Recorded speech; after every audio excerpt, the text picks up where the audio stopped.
everyone, this is Sarah with the York County Library. Welcome to another Stay Creative York County video. In today's video, it's going to be a little different. We're going to be making some felt creations. I'm going to focus on a particular project first, and then I'm going to show you my process to make another project. So here is the first thing we're going to be talking about making today. So this is a little felt creation. It's a little ghosty, but you can use the process by which we make this to make other things.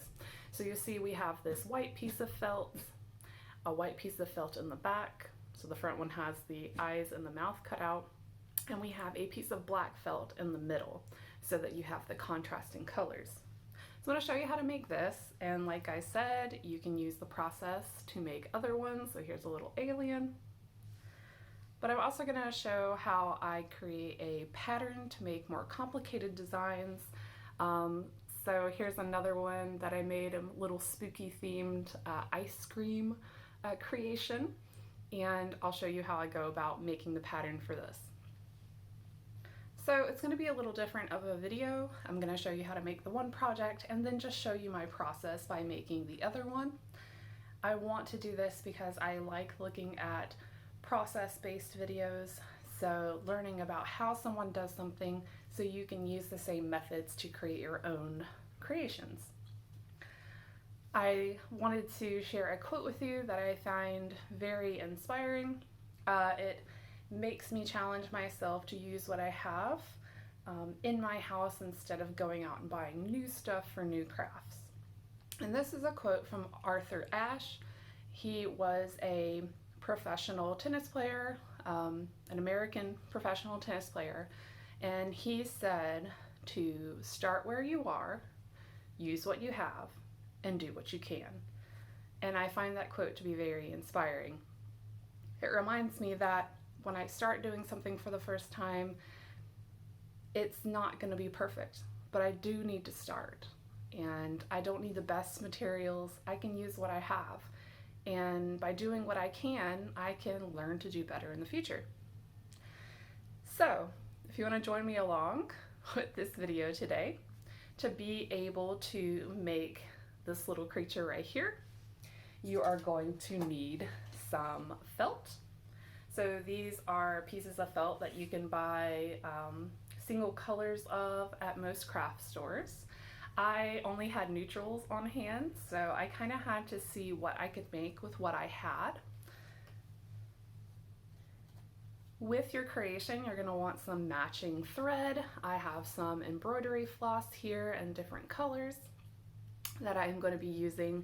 You may use it, match it up with your felt if you're planning on sewing in an area and don't want it to show, or like these two colors right here, I'm going to be using these for decoration. So along with your thread, you're of course going to be needing some needles. Just want to make sure that it is, or the eye of the needle is large enough to accommodate the thread that you want to use. And of course we're going to be needing some scissors. I am going to be using fabric scissors to cut my felt. So that's all you need to be able to create this little creation right here.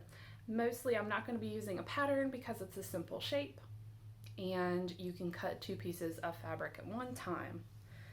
For this creation, or if you're looking to make your own pattern, make sure to have some paper on hand. I just have some computer paper that I'm going to reuse the blank side of.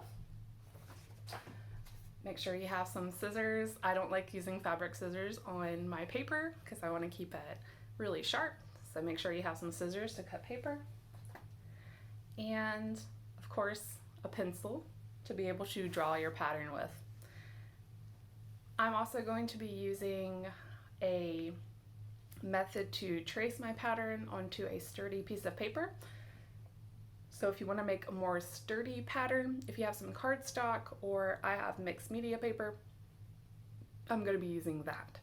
And I'm going to be using a tracing method where I put it on the window and use sunlight coming through. And for that, I'm going to be using painter's tape. So that's all you need to be able to get started. So join me in creating this little guy right here, and I will show you how I made this little ice cream.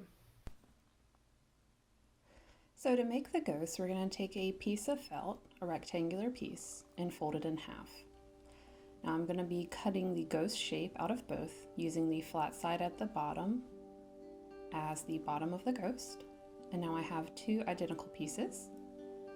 I'm going to take some black felt, put one of my pieces on top, and cut around it, making sure not to cut the piece of white fabric.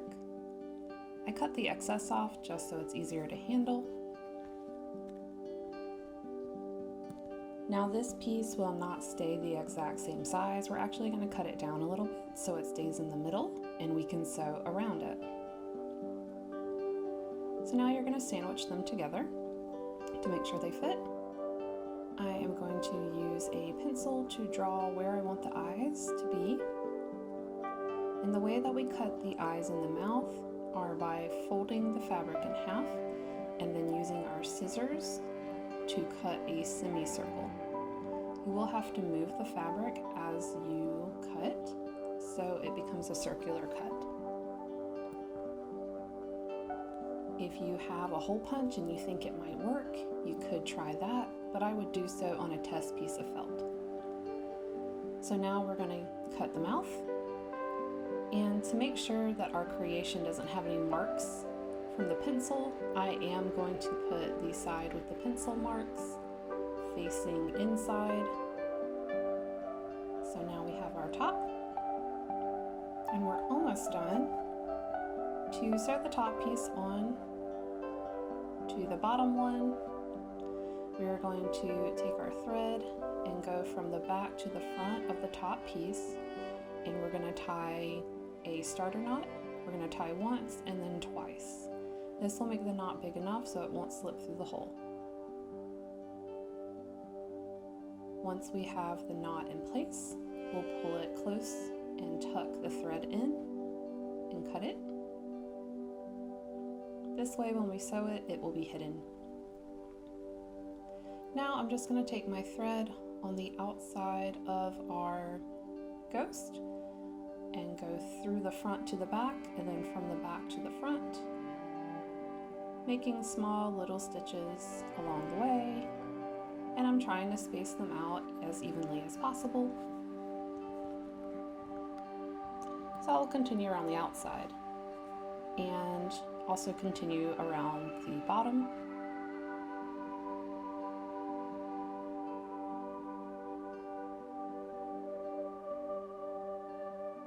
Once I finish my last stitch, I'm going to go back and put the needle through the creation itself, pull it out one of the edges, and snip it. That way that last loose bit is hidden inside. And if you wanted to, when you were stitching it previously, you could put a piece of ribbon or yarn in the top to sew in place. I didn't do that, so I'm just going to put a piece of thread through the top, and now I have a little ornament. Ooh. So I wanted to create the ice cream. So the first thing I decided to do was to sketch out what I wanted on a piece of paper. I decided to mix a ghost and ice cream because I wanted something a little silly. This will be the base for my pattern and will help me decide how many pieces I need, what colors I need, and how they will be placed in the final product.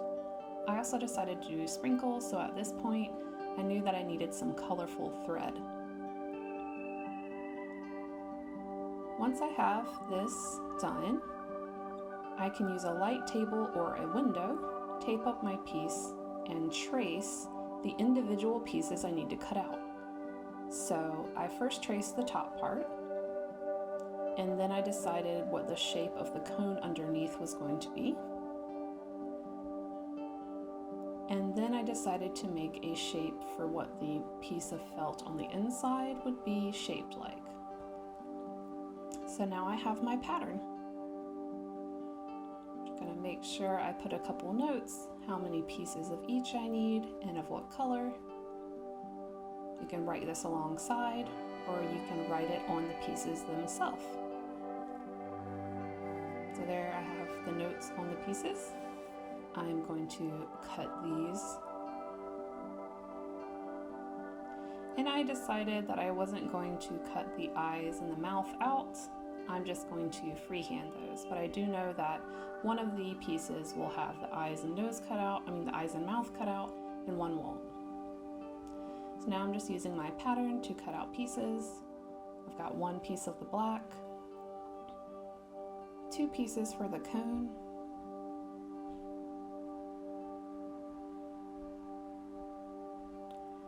and 2 pieces for the actual ice cream part.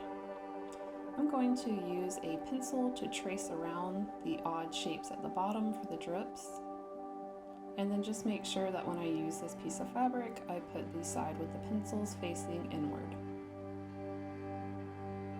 So now that I have my pieces, I'm just going to sandwich them together to see how I want it laid out.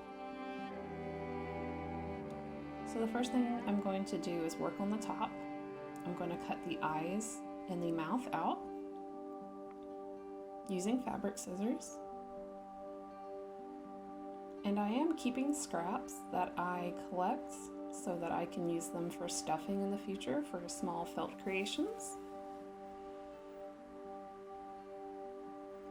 And since this was ice cream and it was just going to be white, black, and brown, I wanted to put some colorful sprinkles on.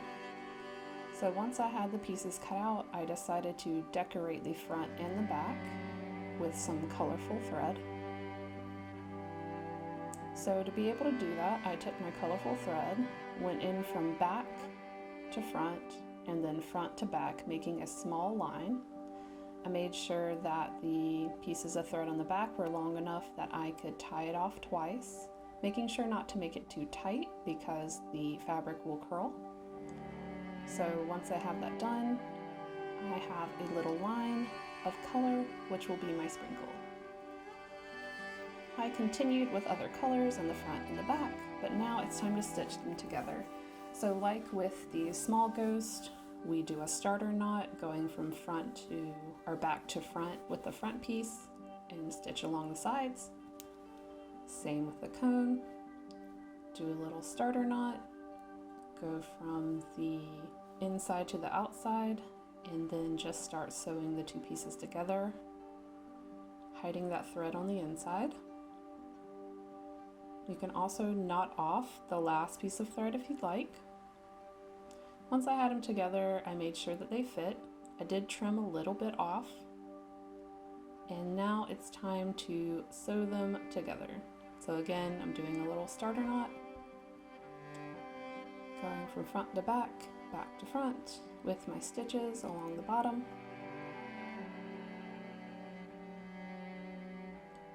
And then once I'm done, making sure to pull the last piece of thread through and to cut it off to finish. I will make sure to leave some resources below on some simple sewing techniques. So there he is. Now they can hang out and could potentially be some fun wreath decorations for the holidays. Little buddies. And maybe they'll make some new friends as well.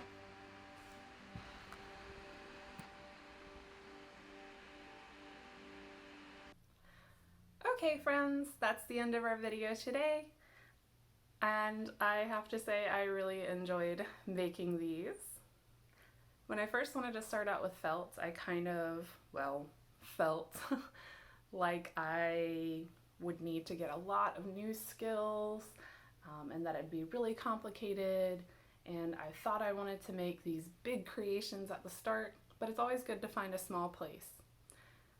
And with making patterns, you can use those patterns to recreate them. So if you come up with a design that you really like and you want to make more of them, creating that pattern means that you can create about the same kind over and over again, and that makes for some very, very cute and lovely presents.